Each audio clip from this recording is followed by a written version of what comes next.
जी तो दोस्तों, आज के इफेक्टनर के लर्निंग वीडियो ट्यूटोरियल में हम इंग्लिश के वर्ड कलेक्शन के एज अ वर्ब और as a noun different meaning को समझेंगे।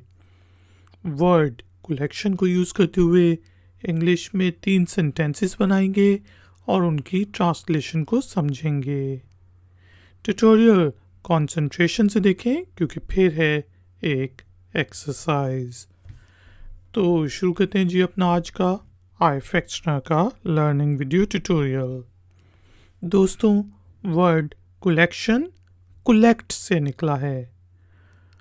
कलेक्शन के मीनिंग हो सकते हैं संग्रह, ज़खीरा, मजमूआ, जमा करना वगैरह। नाउन के तौर पे हम कलेक्शन को उस वक्त यूज़ करते हैं जब हमने कोई चीज़ जमा कर रहे होते हैं। कोई जमा करने के प्रोसेस को कलेक्शन कहा जाएगा। इसके अलावा किसी ने कुछ चीज़ें जमा की हों, जैसे मोबाइल फ़ोन्स बहुत ज़्यादा जमा किए हुए हों, या फिर सिक्के जमा किए हों, या फिर पेंटिंग्स जमा की हों, तो उनको भी collection of coins, collection of mobile phones, collection of paintings कहा जाएगा। या फिर जिस तरह एक ही जगह पे कुछ घर हों तो उस वक्त कलेक्शन ऑफ हाउसेस कहा जाएगा। इसके साथ साथ जिस तरह दुकानों पर विंटर कलेक्शन के ऊपर सेल्स लगती हैं, समर्स को कलेक्शन के ऊपर सेल्स लगती हैं, यानी उनने समर के कपड़े, गर्मियों के कपड़े जमा कर लेते हैं, उनके ऊपर सेल लगानी हो तो उसको कहते हैं सेल ऑन समर कलेक्शन। चलिए वर्ड कलेक्शन को यूज़ करते हुए इंग्लिश में 3 सेंटेंसेस बनाते हैं और उनकी ट्रांसलेशन को समझते हैं। यहाँ पे हमारे पास पहला सेंटेंस है, he has a big collection of old coins, कि उसके पास पुराने सिक्कों की बहुत बड़ा मजमूआ है, ज़खीरा है, संग्रह है, कलेक्शन है।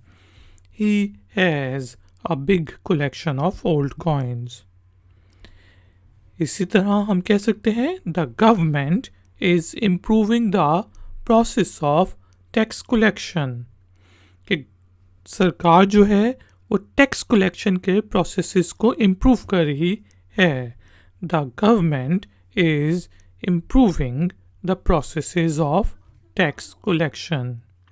चलिए एक और सेंटेंस बनाते हैं वर्ड कलेक्शन को यूज़ करते हुए, जिसे मैं कह सकता हूँ I bought some clothes from the sale of winter collection, कि मैंने कुछ कपड़े ख़रीदे। कहाँ से ख़रीदे? विंटर कलेक्शन की सेल लगी हुई थी, वहाँ से मैंने कुछ कपड़े ख़रीदे। I bought some clothes from the sale of winter collection। दोस्तों, उम्मीद है कि आपको इंग्लिश के वर्ड कलेक्शन का मीनिंग समझ आ गया होगा। टाइम हुआ है एक छोटी सी एक्सरसाइज का। तो एक्सरसाइज के तौर पे आपने इंग्लिश के वर्ड कलेक्शन को यूज़ करते हुए इंग्लिश में एक छोटा सा सेंटेंस बनाना है और उसे नीचे दिए गए कमेंट्स बॉक्स में पोस्ट कर देना है। अगर उस सेंटेंस में कोई गलती हुई तो हम में से कोई पॉइंट आउट कर देगा। वीडियो पसंद आई है तो लाइक का बटन ज़रूर प्रेस करें, वीडियो को शेयर करें, और अगर आप चैनल पर नए हैं तो चैनल की सपोर्ट के लिए और नई नोटिफिकेशंस के लिए चैनल को सब्सक्राइब करके बेल आइकन को प्रेस करते हैं।